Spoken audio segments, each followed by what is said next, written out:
Hello everybody and welcome back to the show. I'm going to do another Rudolf Steiner Spiritual Science with Patrick Dixon. And we was just going to continue a little bit of what we was talking about in the last show and then go on to new things. But welcome back, Patrick, and you wanted to talk a little bit more about the caduceus. Yeah, I think I've said it before, but I want to slightly elaborate this connection between the caduceus staff of Mercury, which is all about healing, and why that is. Why is it about healing?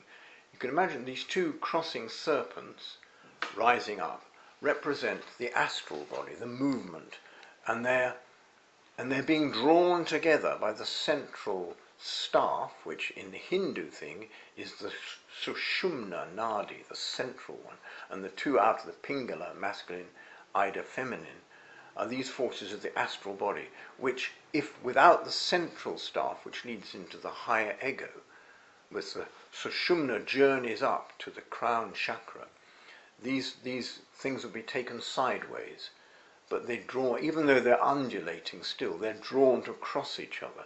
It means that they're cross-fertilizing, the male and female, in the higher ego, which is androgynous. And this whole thing is this balance principle, and the serpent represents the astral body, which is also to a certain extent connected with Lucifer, but the redemption of Lucifer is to bring it together into a upward movement, and this is connected. Obviously, we said it before, the whole Moses thing, the staff of Jethro, is an image of all those serpent powers drawn up into the higher service, so that when Moses casts his staff down and changes into a serpent, it's able to consume and devour the Egyptian magicians, because their impulse had passed its sell-by date.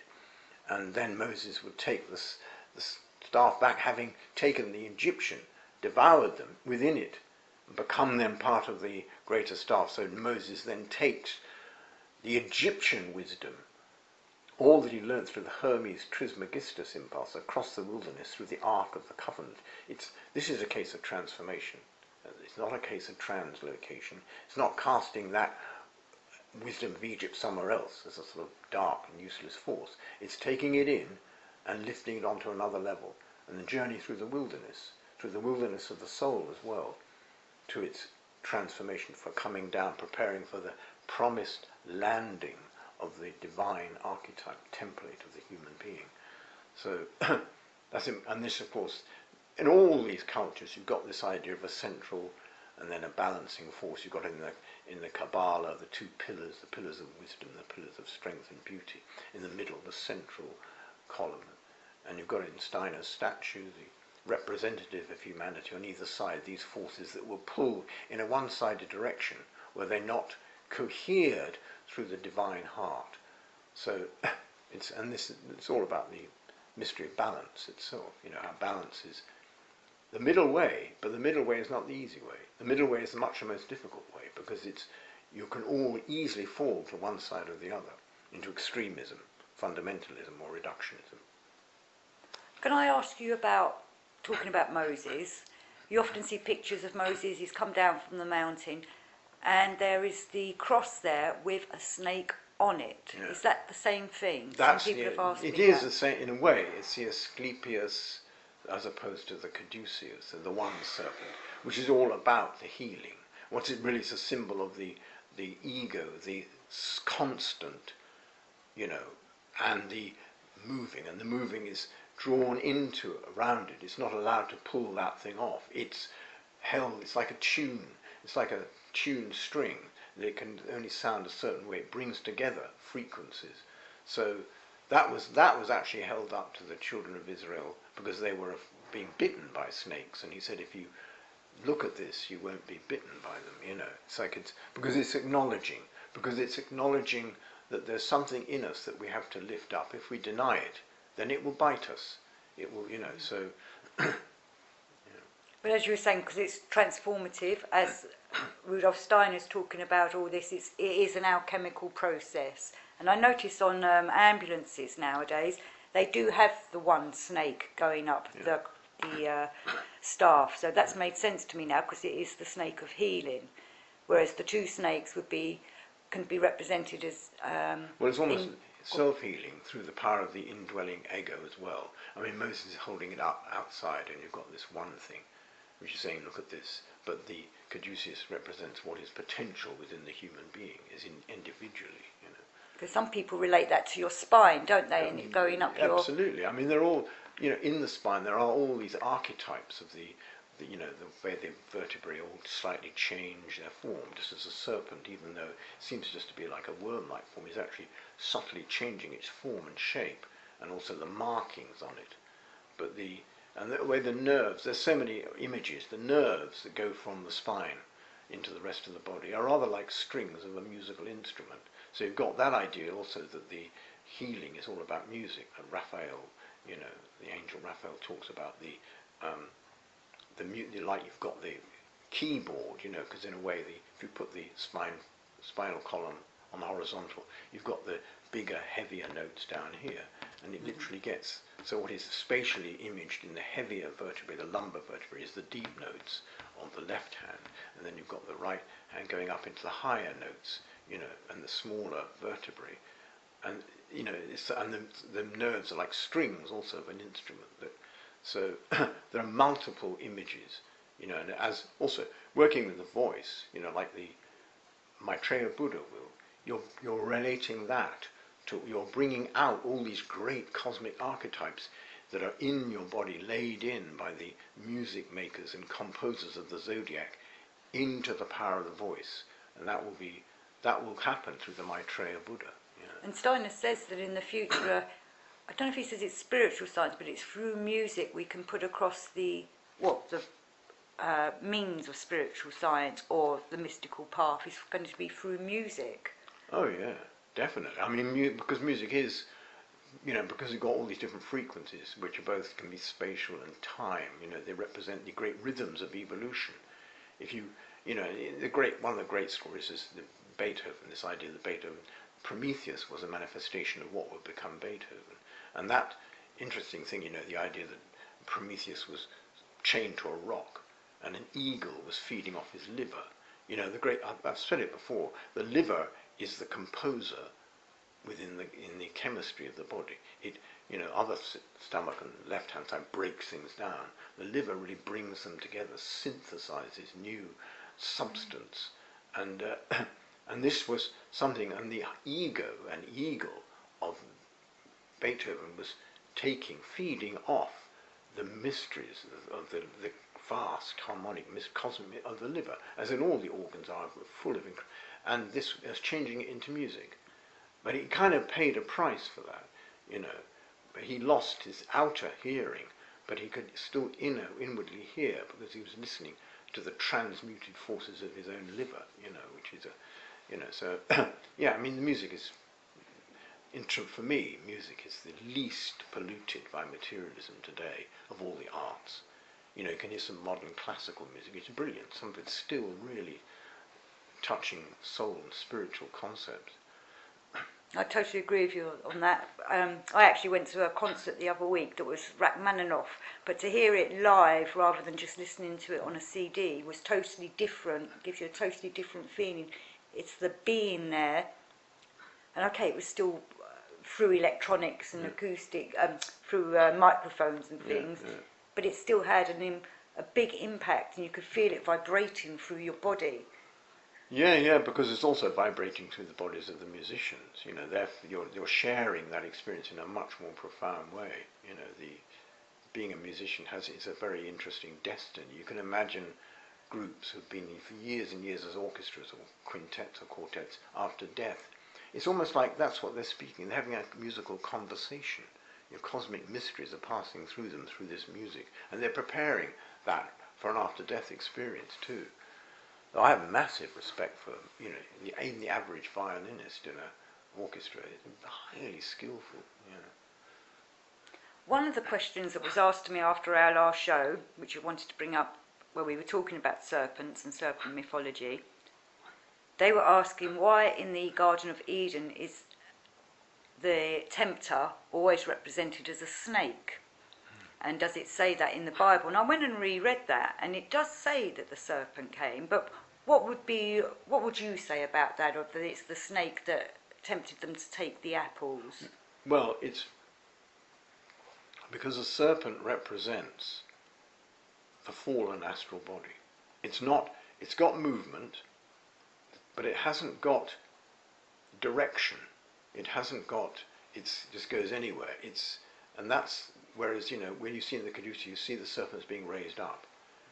It's wisdom. It's got wisdom, but it hasn't got, you could say it hasn't got love. It doesn't feel it connects with anything else. It's got its own agenda. And all these things about healing, about bringing this wisdom to bear. It's like using the wisdom that's in the earth in the right way, tuning into it. We've got to change wisdom into love, and that's actually, the healing impulse is really about that. And that's where the wisdom can legitimately be used, and that's where the luciferic forces can be turned to the good, which they have to be. And snakes can shed their skin, so they're renewing themselves. So in a way, that is the renewal of themselves, like what you was just saying. Yes, they can make themselves. Yeah, they do. And also, even now we know that snake venom things can be used as medicinal things. They're not all. It's not all bad. And the whole way snakes and most reptiles eat, they swallow things whole. Which is also an understanding of wisdom being taken in. It's not crushed up. It's just taken in whole. Yeah, I hadn't thought of it like that. That's true, yes. So they swallow and slowly digest, which is different from sort of... Yeah. So that, there is, as I said before, when I was young, I used to occasionally catch snakes. I was so fascinated by them. Well, adders and things like that? Mostly in this grass country. snakes. Right, okay. Because there are very few. There are only 3 kinds of snake in our world at the moment, in this country. But, yeah. Well, I don't know. We found, when I used to work in the parks, we found abandoned pythons. So really? there are a few, and there's talk of pythons out in the wild now. So they are getting out there. Yeah. And we found a shedded skin before, and it's like, well, where's that gone? Because it was a big shedded skin, and that was in Kent. So that was a big snake living out there. But are there any snakes in the 8th sphere?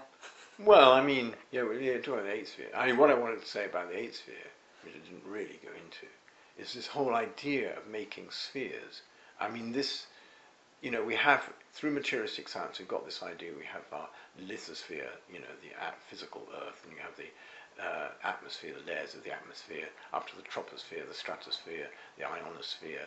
They're all enclosed, in a way, fallen out of some kind of greater cosmic union into these seeds, these separated skins, you could say, peels of thing, and this, which is being part of nature. It's something that gradually, through human consciousness, we will be participating in the transmutation of these spheres. So, with our higher imagination, this is something Ari talks about, we'll be able to enter into the realm of the elementals, who will enable us to see, in a way, those places we can't go with our full physical body. We can take our into the depths of the ocean, up into the atmosphere. We'll understand that there is a relationship between excarnating and the higher levels of the atmosphere. But that will be changed when we realize that. What the 8th sphere is doing, in one of the images of it, is that it's the transmutation of the replication of, the recapitulation of the earlier forces that were surrounding the earth, what I call archangling or archangeling, the forces that would lay down the coordinates of ecosystems and cycles. That's what they were doing. They're laying it down. When they were laid down, given to the elemental beings to then maintain them, as the Hindus would talk about the preservers, the creators first, then they give it to the preservers through time until humanity is conscious enough to transform the preservers and become a conscious participator. What the Ahrimanic forces are trying to do is to recapitulate that on a mechanistic level. And what we see, they're not fully conscious of what they're doing, this obsession with putting more and more satellites around the Earth. They're making another sphere which shuts out the influx of true cosmic wisdom and traps earthly development on the Earth. It's deflected constantly back upon itself. So, the whole, all the orbiting of the satellites it's almost like they actually take almost the same pathways that the original beings took, but now they're trapped in thingness, and they're trying to project onto the earth this idea that it is only a thing, and this goes with the theory of everything and the internet of things. That's what Martin Luther King so widely calls the thingification, and that's what's being attempted, and that's what we have to counter. If Christ is in the etheric sphere, is that etheric sphere outside of the sphere you've just described? Because this is something I sometimes find quite confusing. I've been recently reading Prokofiev's book on the foundation stone meditation, and he had some translations of Steiner's lectures that are still only available in German, but certain parts are in English in this book. So, and he's talking about this kind of sphere that you've just discussed, but he says that's blocking the sphere that Christ is in, the true etheric sphere.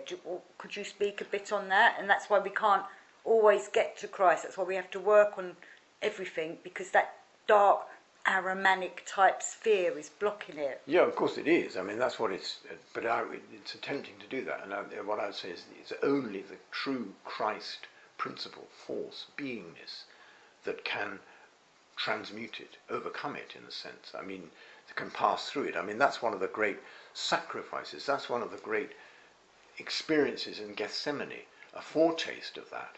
You know, that this sphere would try to enclose, that I take it on. You know, the descent into hell was a foretaste of that experience. That is but what the Christ being is saying to us, if I enter you and you enter me, then we have a power to transmute that. Without that, you know, it cannot happen. This sphere, without the influx of Christ working through the human ego, Ahriman will completely overpower us. But with that, we have the power to transmute those forces, and that's the real thing about faith. You know, the real belief. You know, it even goes back to the whole Krishna thing. What would you rather have, all those soldiers on your side, or me sitting in your chariot? And Arjuna chooses the right thing. You know? As in the Bhagavad Gita we're talking about here. Yeah. So it's this. You know, this is the materialism is like a gigantic weight, but it can be beaten paradoxically by light. You know, it's the old thing. I mean, this is the prophets of Baal. It's like Elijah takes on hundreds of these prophets, and you know, beats them because he puts his trust in the true I am. You know, for which the whole evolution of the world and future worlds depends. The I am is the seed of the future universe. You know, it's an extraordinary thought, but that's it.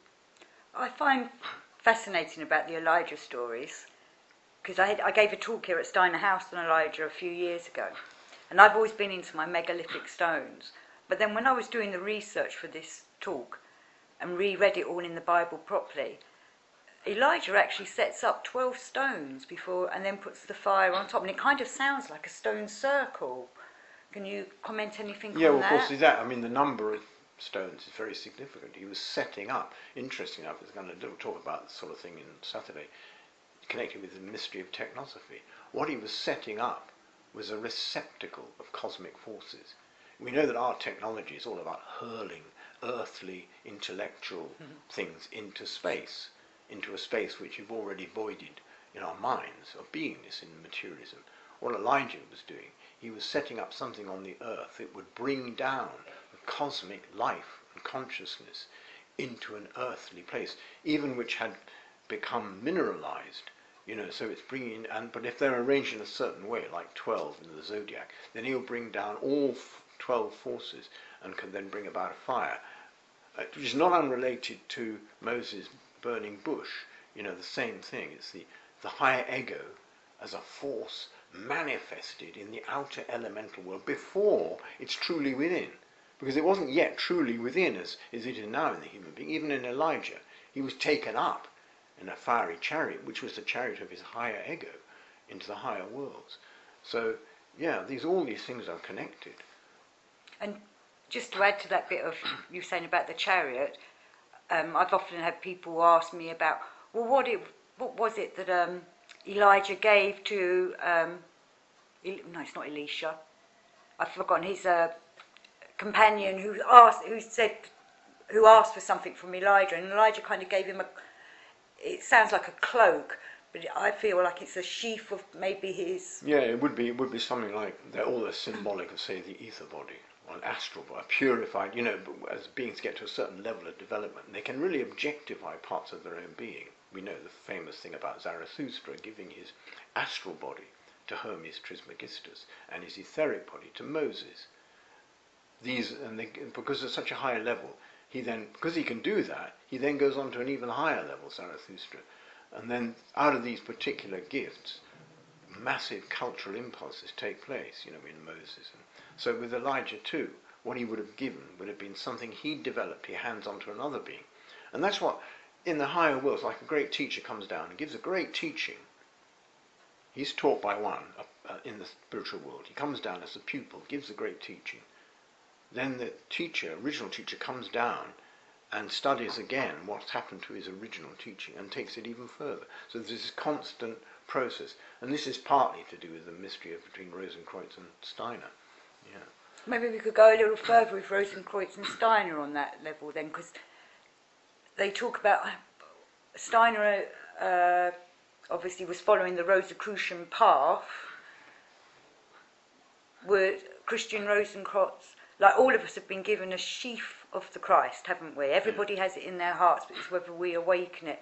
But somehow Christian Rosenkreutz, he's developed to such a way that he was able to bring forth that stream. Could you perhaps talk on that a bit? Yeah, because he took it was more than a heart force. He'd gone through into the consciousness soul and was already working into manas, so he's already done something beyond that, so he can give it out in a new way, which is also the Christ as also something to do with transmutation of thinking, whereas most of the early Christianity is transmutation of feeling.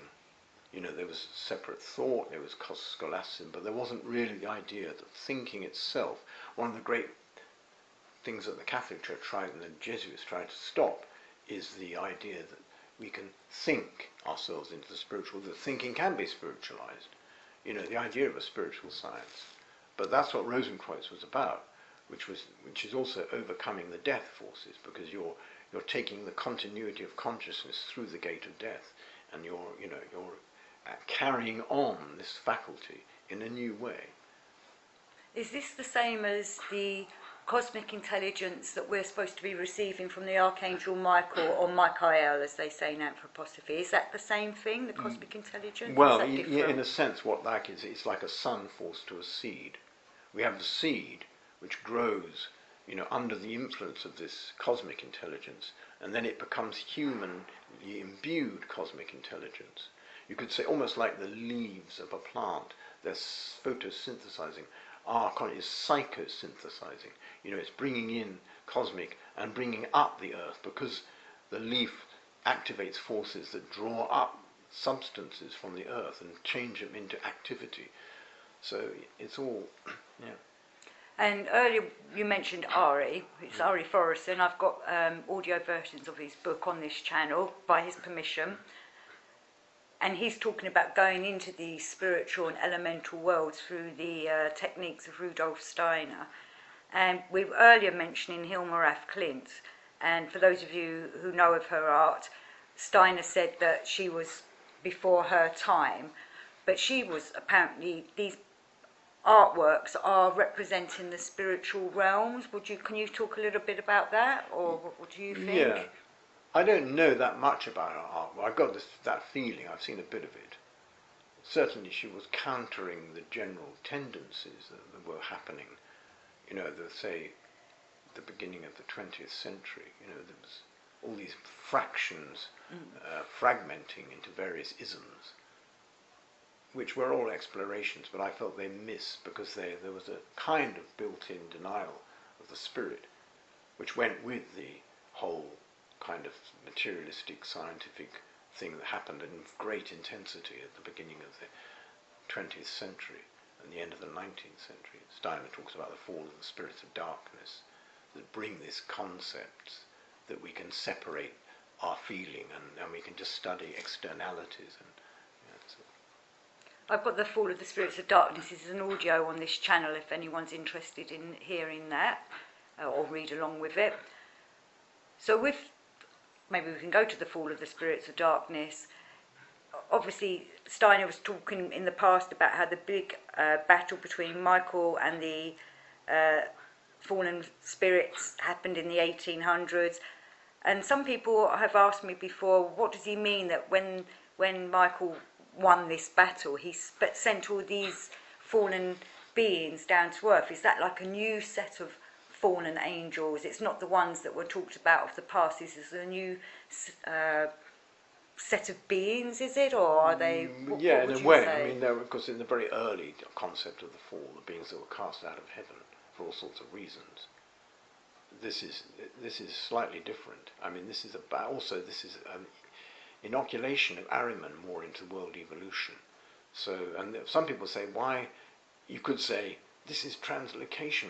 You know, you're just casting them down from one place into another. You're not transforming them. Yeah. But what the reason is, because the human being potentially had the powers to do the transforming. What Michael, the Archangel Michael, was saying is, look, you've got these powers on the earth to start this, but they need to be cleansed from out of the spiritual worlds, because you won't have the capacities yet to work with them consciously, transforming them after death. You've got to do it on the earth while you are still on the earth. So that's why they had to come down.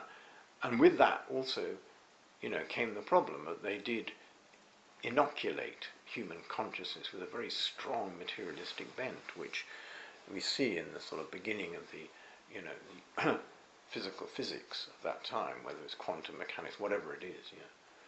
Because somebody was asking me if that's the Azuras coming, but from what I read of it all, it seemed to be a mixture of Luciferic and Ahrimanic beings, and I struggled of explaining are they just walking about this earth, or are they in a slight different dimension and can affect humans? Well, more or less. Yeah, they're more or less in, they become very accessible to thought and to consciousness. They'll feel that. It would be probably true they are a group of Luciferic beings who've joined Ahriman, even though Lucifer himself in some ways is already redeemed and on another path.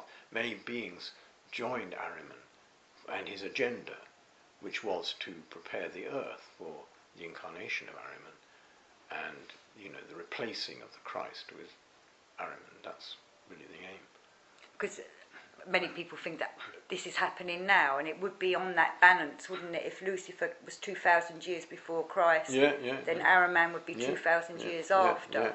Yeah. So this would be like a delusion. He would probably lead us to think that he was the light in some kind of way. Absolutely. That is the greatest, you could say the greatest blasphemy, the greatest achievement of Ahriman. I mean, even the Christian fundamentalists point this out in a certain way, that a being actually comes physically to say, I am God. I've always been God, but I'm here now for you. You know what I mean?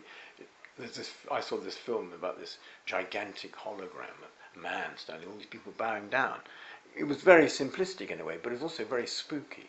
You can, when you see human beings bowing down and worshipping, I mean, in a way, we should never worship an outer physical form of a human being. That is, at the time of the incarnation, that was quite different. It wasn't even that. I mean, look what happened to him. He wasn't exactly worshipped. But that to happen, that would be very dark and spooky. And even a lot of these demagogues get a little taste of that. Even pop stars always get this idea of being worshipped, on that level. And if a being comes and says, I am God, I am responsible for all, you're dealing with the darkest force of all, because that will take us. And yet that is possibly something the world might have to go through, to see through it completely eventually. But it's almost being prepared, and technology can assist that immensely.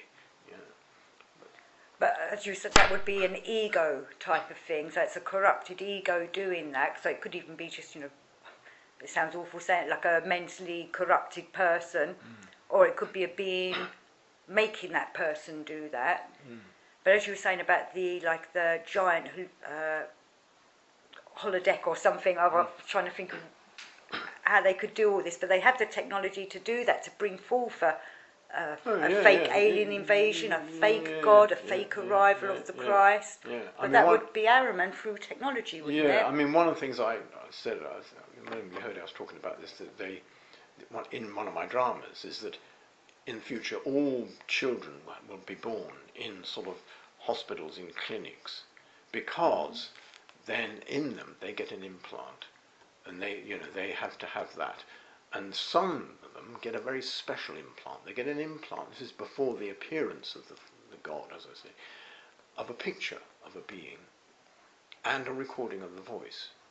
And at a certain time in the future, through satellites, this is activated, and so these beings will start to speak, yes, that is the God, I've seen it, you know what I mean? So they're setting up a huge drama of illusions to try and prove, like even the church will say, yes, the miracles that Ezekiel saw, these great things in the sky, is really the satellites. That's what it is. This is it. We've got there. And that's, so the deception is very deep and very, but if we see it, we're already putting the brakes on it. But that would be, to see it, you'd have to be using your spiritual eyes, as Steiner's tried to teach us to use, and being aware, when most of the herd mentality type of people will just go along with it because they're being told what to do. So it's quite difficult to wake up the masses. Yeah, I mean, of course, that is the whole concept of the math. I mean, I have to say that that's one of the reasons for the length of evolution, is that there will be many millions who will fall for it. But that doesn't mean to say it's the end of their hope. It isn't. It's because they will learn, and this will be a huge lesson. And many who might fall for it most deeply might eventually see right through it very deeply. In the next incarnation, the whole idea of reincarnation, we've got a lot of time to make a lot of mistakes. We're at a time now of the possibility of many millions of people mistaking these things. I mean, there's so much misconception in the world. Just apart from disinformation, there's misconception about the reality of the world. And Ahriman's also this one who will say all that religion and stuff is the past. We're beyond all that. It's all rubbish and it's all hocus pocus. We know on the one hand, yes, religions, most of them have got stuck in dogmas no longer suitable. Yes. But that you don't throw out the baby with the bathwater. You don't say they're all wrong and that's all wrong. Then we've now got science, it's like, but we've got a very reductive science. So it's, and that's much more dangerous actually, even than fundamentalist religion.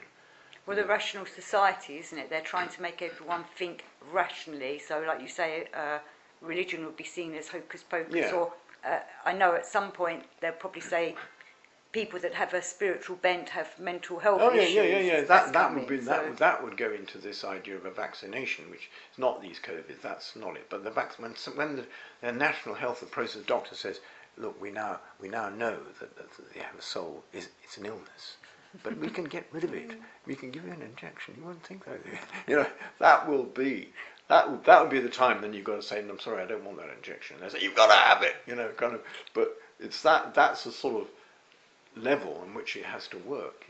Because Steiner talks about that in The Fall of the Spirits of Darkness, and I was never sure, is that a Luciferic or an Ahrimanic, where they're trying to cut the soul away? Because he says the soul's in I think it's the ether body, and they'll make a vaccination that will disconnect you from your ether body, so you won't feel your soul. Yeah, there are all sorts of intricacies about that. It's not unconnected with this gradual, the way the church separated the individual spirit. You had to go to the priest to get to the spiritual world. Then the science separates your soul.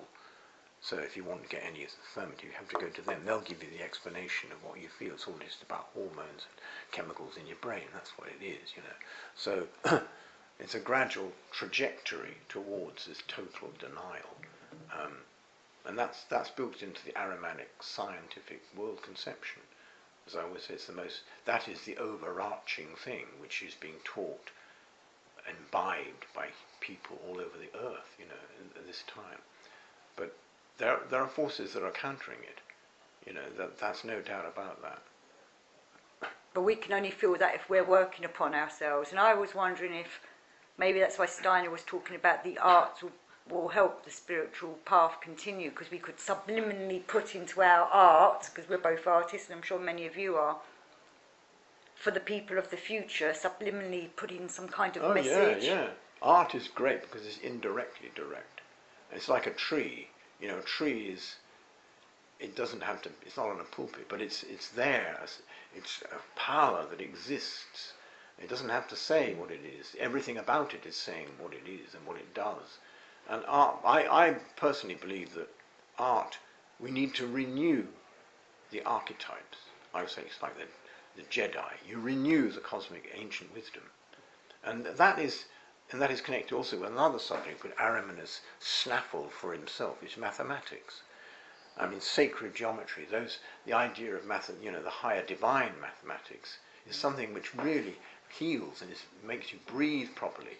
But the other kind of mathematics, last night I watched something about Schrodinger's cat, and I was just, and they trying to explain it, I just thought, wow, it doesn't, these people are sort of going round and eating their tails in ridiculous sort of abstract, and it works on a certain level, but it's only on their world. It's got nothing to do with the bigger, deeper picture of reality. But if you renew the arts, you have to go back into these primal archetypes, like the basics of geometry, the shapes, the forms, the two-dimensional polygons, the polyhedra, the spirals, the rhythms, and first of all get a visual sense and feeling. Then you can start bringing them out, and you can bring into colour. I haven't really gone that far into colour yet. I'm waiting because I'm working with shape and form, but colour is a whole world in itself, and it has to reveal its own laws and its own purpose. And I think that's the visual arts has to do that. Sculptural forms and of life. We look at the bodies and the animals, the plants. They're incredible artistic forms, which exist within us. And then it goes into music and writing and all these areas. Writing is problematic because you're going much more into concepts, and this, of course, everyone's giving their own particular take on the modern world. There are lots of writers who are, Steiner points out, are Ahriman writing through them, reinforcing this materialism, which is, to me, it's like humanism is the father and parent of transhumanism. Can be nothing else. Eventually, that's what it will be. Because humanism, for all its so-called, oh yes, for free, liberal thinking, you're not. You've already shut off one whole possibility. You've already decided there isn't something. You don't know there isn't, And if you go on that path, you will be deviated into things like transhumanism and the matrix, which he talks about a lot in that book, that Jewish guy, Harari. He talks about that. Yeah, I've just done a show about Harari, actually. I was quite shocked at his book about 21 rules for what's coming with New World Order. But I was thinking of a different guy. Oh, are you? I'm thinking of the anthroposophical guy, who, that book that Chris lent to people. I don't know. He talks very negatively about Matrix. He says it's an image of the Ahrimanic resurrection. It's an image of Ahrimanic immortality. It's the false immortality. It's very misleading. I mean, people engage, interesting, but it's actually profoundly misleading. Oh, I must look into that. Okay, I must have missed that when Chris was. So what were you talking? Harari, yes, he's another. Harari's talking about how, well, when you read into it deeper, you suddenly see he's talking about New World Order and one religion, one government, and we'll all love each other because we all believe in the same thing. Where I think very much of it shouldn't be about that. It should be we should all be accepting that other people are different, and that you're a Jew or you're a Muslim or you're a whatever. We just accept that rather than go, well, mine's the only way and let's kill the enemy. Oh yeah. No, I mean to me that's what it sounds like. What he's representing is this false Ahrimanic, global humanity, which without the real transmutation of these bodies. I mean, because something like him, he doesn't have any concept of the etheric body, the astral body. He's coming out of materialism, and I say you're never going to get an answer. It's like you can't have a world program for the rest of the world unless you know what the human being is, potentially far more than anything that our modern science says. And if you come out of that modern scientific concept of the human being, eventually you're going to be in a coercive, dictatorial way of taking this injection. You've got to be this, you've got to be that. That's no good. Ultimately, you've got to trust that through the divine, each human being can wake up to the value of themselves and the value of all other beings, and the infinite potential and immeasurable possibilities, rather than this, space technology stuff. Well, I see that's coming now, especially in the last few years, where we've seen the nanny state telling us no more hate speech, but they don't explain to people why you can't have hate speech, and that instead you should replace that with something. It's just, well, if you start doing hate speech, you get fined or put in prison, rather than educating people as to why hate speech is wrong and what we replace it with, of learning how to accept that the other person isn't something maybe we like. We have to, well, again, that's bringing the Christ force in and doing the unconditional love for each other. Yeah, you have to bring in a sense of, there's infinite learning, and see why that religion is what it is, what you are, and also not just see that person's a Muslim or a Christian. See beyond that. Just see what we share. You may disagree on certain levels of doctrine. Don't worry about that now. Just show consideration for their feelings and their thoughts, and respect them, because even religions that you don't respect, you say, I see that, there's good in that there, and there are many Muslims that are actually converting to Christianity, as much as there are some that have fallen into extreme sort of fundamentalism. Yeah, I was going to say it goes the other way as well. Other way. Yeah. So and that the thing about the divine being, who was there long before all the religions manifest, was partly involved in all of them. It will eventually dissolve the differences in a way, in the right way, and see the infinite potential of every human being, which is of course what Ahriman denies. It's a false freedom, a false, I'm going to give you a new body, or this and that, but it's not, it's totally taking it away. Whereas the true belief is that the infinite value of every human being, the indispensability within the unique plan of world evolution of each human soul, that's really what is, the test. And if that's not valued, if that's not seen, then you're dealing with Ahriman. Well, Steiner used to talk about the threefold social order, though I did read recently in one of his last lectures that he didn't think that would work now, because because of World War I had kind of corrupted the world.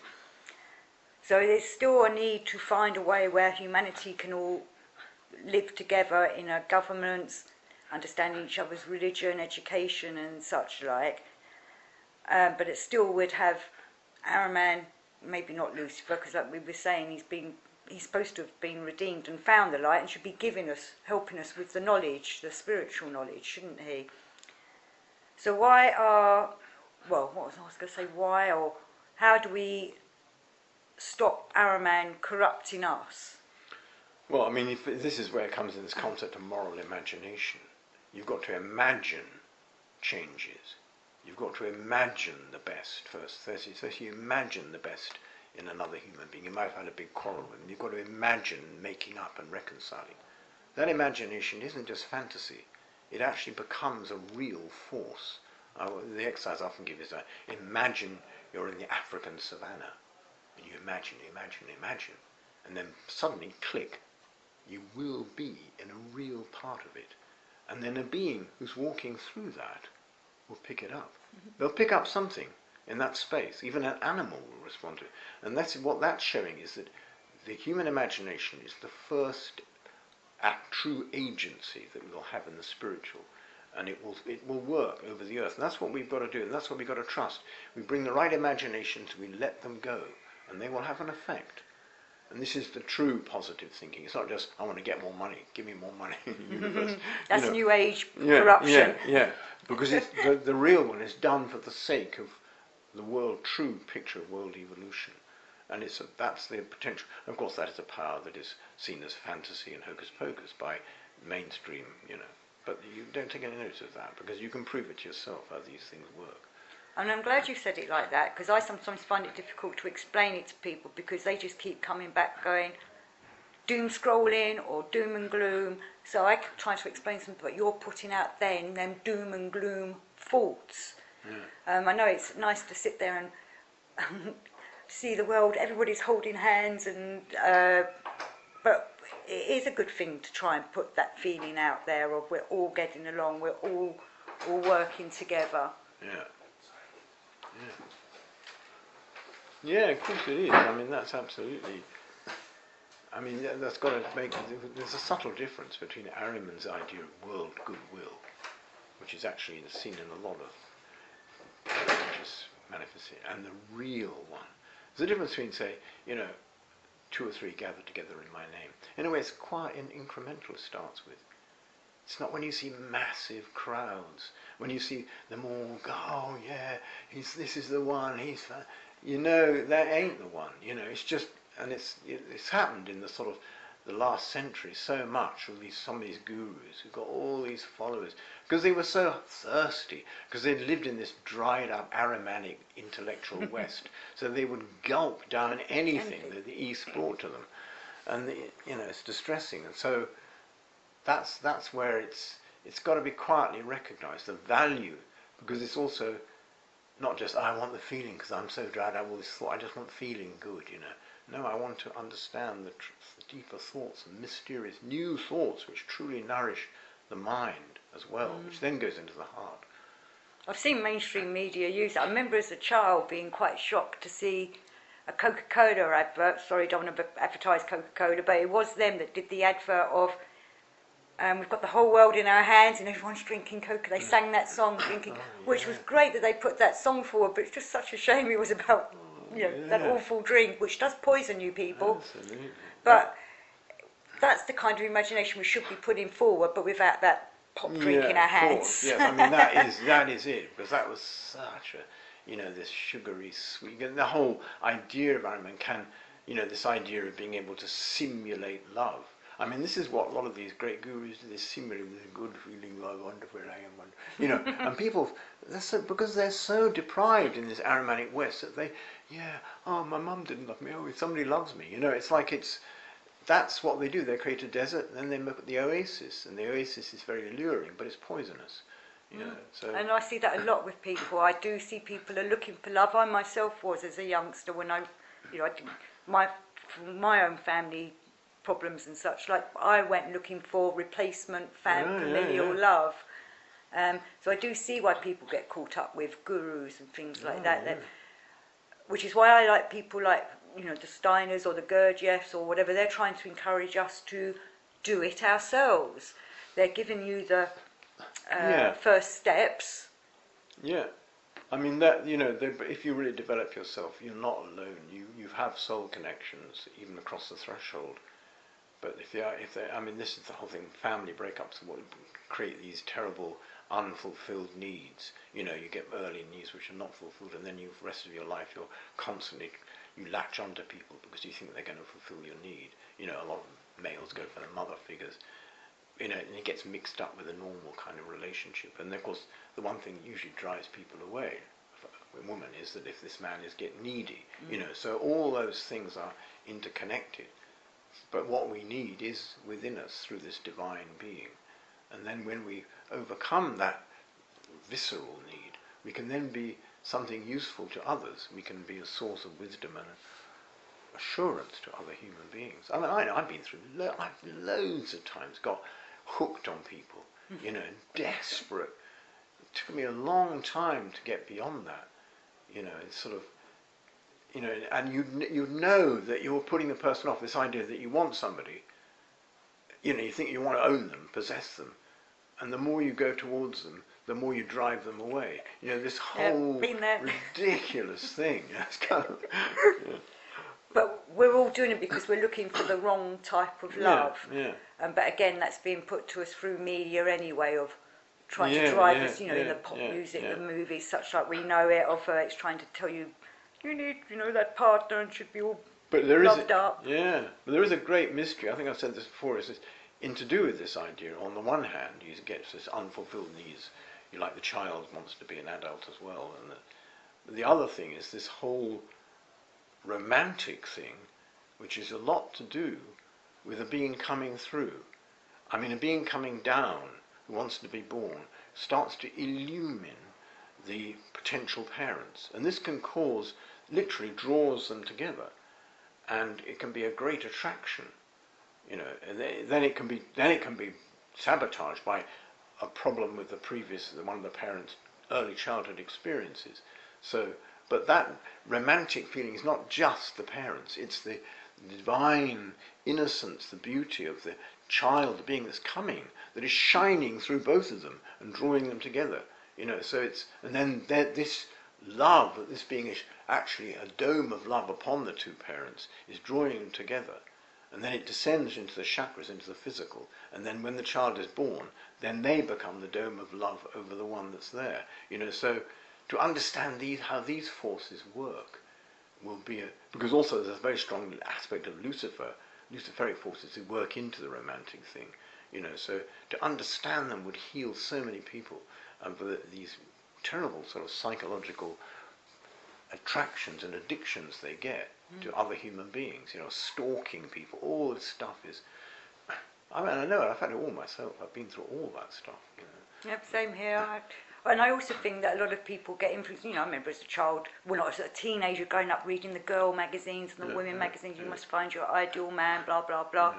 But trying to explain to people what the different loves are, like brotherly love, sexual love and such like, but really we're trying to work towards, would it be agape, selfless love, or is it something higher than that? Well, it is agape in a sense that it's also, ultimately, it's a love beyond these bodies. I mean, we'll only realise true love when we get beyond this, not just after death, but in the future states of the earth, like in Jupiter, in the very future. We will have bodies, but they will be bodies filled with love, whereas now they're really filled with wisdom. You can be a total psychopath, but your body is made of extraordinary wisdom. In the future, the body will be reborn, structures of love. So there won't be this separation. You'll only have that kind of body when you have love. You can, every living being, even the worst kind of serial killer, has a body which is imbued. You cut it open, it's got this incredible structure. It's cosmic wisdom in there, but it's been totally deviated by the indwelling of beings who are countering world evolution. So it's how you use that wisdom. Yeah, that wisdom is waiting to be transmuted. It's the raw material of a love, a future love. And that comes from reverence for what you have, and that also is being taken away from us because our attention is being drawn to these immediate, transitory experiences we get through our technology, rather than going into the park and feeling the extraordinary wisdom, getting a sense for what is the wonders of existence itself, rather than all this flashing immediate. Because we get less and less from that. Sorry, go on. It's walking around, with your mobile phone, looking at an art gallery, but not looking at it really, just put it on your phone and you think you've got it. It's a sort of that sort of thing. Well, we were talking earlier before we recorded this about people taking photographs through their digital phones but not actually looking at what it is they're taking a photo of before they take the photo. So really they're just looking at a photo. And I was at a talk at the weekend that was saying that people that do that, then that's not going into your life force, so that when you're not remembering things. And someone was talking about how he took loads of photographs at a wedding with a phone, but doesn't remember anything of the wedding. So there was a workshop about teaching you how to look at something first, then take the photo, because then you're still remembering and it's going into you.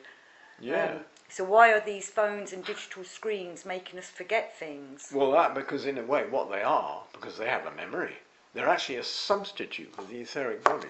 They're put between, so instead of it going into you and you're psychographing it deep, you're inserting something between you, and this becomes like an image of the ether body outside you, because it has a memory. It goes in there. Now, if I've got it, maybe you haven't got it. That's the illusion that you've got these things, and that's why I'm saying, study under even, I look at principles of mechanics. Look at it, see how it works. Don't just photograph knowledge. I mean, even the way they teach science and mathematics in most schools is that you just get formulae. Oh, I understand that. You don't really. It's like it's because you're not really going through the processes and seeing the parallels. I mean, you won't really understand all the external laws of mechanics and all the things that are when you understand that they're all abstracted out of processes within the body, the organic world. So yeah, but we're dazzled by these things because they are clever. but they're not wise. Yeah, and humans are easily dazzled. Oh yeah, and that's absolutely. I mean, they're partly because they are, on the one hand, Aramin's clever. He wearies you below the level of your conscience. Then he offers you stimulation. He offers his drug. First of all, you've got to make people feel, oh, what's it all mean? I'm not looking. Oh, it's all boring. Oh, that's fascinating because you must try this. This is exciting. It's the old drug thing. It works. Yeah, that's why there's so many conspiracy theories out there. Though some conspiracy theories are coming true, but there are some deep rabbit holes people are going down. Yeah. But that's because they're looking for something so fantastic because of the dreariness, like what you're saying, They want boring, that, yeah. what's life about? Yeah, they want it fantastic. They also want an explanation for their own inadequacies, which they can blame on something outside themselves.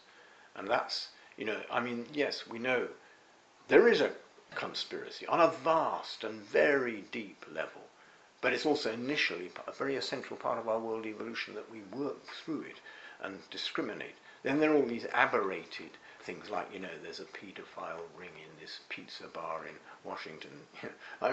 It's like, because that's also pushing the darkness always on somebody else, It's like, this dissing of all politicians, it's too easy.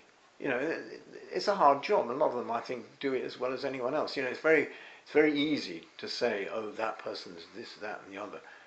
You've got to say, no, I'm also not, and I couldn't necessarily do what they do. And you've got to acknowledge that there is good still in most people. You very rarely find somebody you think, wow, that is there have been cases of people occasionally you find, wow, that is the closest I've seen to pure evil. But that's quite rare. Most human beings still have a spark of goodness that you can fan into a warmth and But most people read the newspapers and hear, because newspapers are full of horrible, heinous crimes, so they think that's happening everywhere. I remember when I first ever went to America, my family was shocked I was going out there, and I remember my mother standing there going, "You will get shot," as if everybody around in America is drawing their guns and shooting each other. But that's because she watches too much crime and American TV. So again, people are not looking beyond the fiction or going out because they're too scared to go out because of what the newspapers and media have told them, what a dangerous world it is out there. Yeah, of course. Of course, it's almost comical, but you think that there have probably been more murder, crime fictions than there've actually really been real murders. And there's probably more cowboy stuff than there actually was happening. You put end to end all the cowboy films, it goes far beyond the time they actually, it's sort of, that's this thing of creating fear, which then creates dependency and then makes the state control necessary and all that stuff, which is, don't trust the human being. But we've got to discriminate and say, yes, there is potential for evil working through us, but there's also potential for good, and how these things come about and what's causing them. And to me, it's always the same. The primary cause is the denial of any higher reality, true immortality, reincarnation, karma. If you deny all those things, you force people into a box which can determine their behaviour in a way which is, But then another way of alleviating fear, going back to what you were saying earlier in the show of the moral imagination, we need to imagine that people are, and what would be the opposite of not living in fear? They'd be living in unconditional love maybe, or trust. We need to put them kind of imaginations out. Absolutely. I know it really works. I've seen this example before, walking down the road and there's a gang of youths coming towards it and you feel a menace. Your potential is but then you put your head down and you just imagine, them smiling and you send out a kind of respect vibe, and it works. It always works. But if you go down there for fear and hostility, you draw upon yourself because you're actually. It's like with an animal. If you show fear, it's almost like saying, "I'm asking to be attacked." It's like it's an affirmation.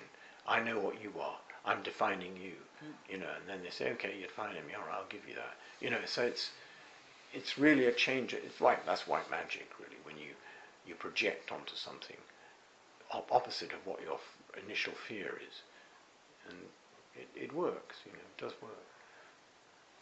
We're coming to the end of our time together. Now, you're doing your conversations on Saturday mornings at Rudolf Steiner House. Now, it's not every Saturday, so to find the times, I've been saying to people, look on the website. Do you want to tell us a little bit about this one that's coming up? Because I'll get this out on the YouTube before it comes out. Yeah. This one is, it's a big subject really. It's titled Technology to Technosophy, and to do that, first of all I define technology, going back to the very beginning. It's when the first external substances and materials could be used as an extension and a tool to work and manipulate the physical world. And that, of course, is dependent on the even more profound thing when materials, beingness, has to die and for a while leaves a corpse behind. It's like a twig or something, because there was a time which it didn't. It meant there was a time when life left, form disappeared with it. But then through the retardation processes, there was a time of corpses, and then this whole laying down of layers of coal, shale, slates, all wood transformed, and that went with also the idea that the real cosmic life force withdrew inward, inside the hardened mineral casings of things, whether it's trunks of trees, everything, inside animals, sealed off from each other, which creates this great hunger, this great thirst, because a lion looks at an antelope, what's that got that I haven't got? It's got the life force, I need that, I have a hunger for something, I'm incomplete, I get more of a sense of completeness by devouring it, it goes inside me. It explains the great primal thing about hunger and thirst. And then going into technology, then you have to have instruments to pierce, to get that stuff, to kill, to cut open, to do all those things you do, to manipulate that world, to try and find again that oneness, to dig into the earth, to take out the early stages, the early manifestations, to again reunite. And then technology gets more and more complex. First of all, you have things like knives, what I call one component things that saw or cut or hammer, and then you go into slightly more complex, you go into the levers. The first, where you've got more than one principle, you've got a fulcrum, you've got the load, you're carrying, the whole technology is about lifting things, the early, because of the fall, it's like lifting water, lifting materials up to make buildings, all about that. And then it gets more, and then it goes into the history of fuels. First of all, you've got the wind, and you've got the water wheels and the sails, and then fire. Fire is a whole history there, because as the temperature, you can increase the temperature, so you can melt more and more solidified and contracted substances. There was a time before we couldn't get hot enough to melt iron, but now we can. So, and then all the other fuels like the hydrocarbons taken from the past conditions of the earth. That's the difference between renewables and the fossil fuels. We've lived on fossil fuels. Now we've got to have renewables. Not only outwardly, but inwardly, we've got to get this renewable, not living off the fossil fuels of older spirituality, but the living connection with it. So that's partly when now I just talk about technology, the developments going through steam, internal combustion engines, the mechanical principle, the electricity, the huge thing about electricity, which is very difficult to penetrate into the atomic. And then after that, I would try and say something about technosophy. I say the really big difference is the technology is really about us hurling things from the subnatural world into the supernatural, trying to break into the supernatural through the subnatural, whereas technosophy would be bringing the supernatural into the natural, making vessels and vehicles to receive higher wisdom. That's talking about the stones. You're talking about the megalith with Elijah, wasn't I? Yeah, those stones. That is, you're making a receptacle to bring in cosmic. You're not hurling the products of earthly consciousness into the unprepared, into the superphysical. You're making a vessel which is a preparation to receive for this transmutation. It's like the extension of the mass, that sort of thing. And that's the difference between technosophy, is that it's reconnecting with the cosmic purpose in it, which is totally different from trying to get rockets and coming out of a ready-made cosmology.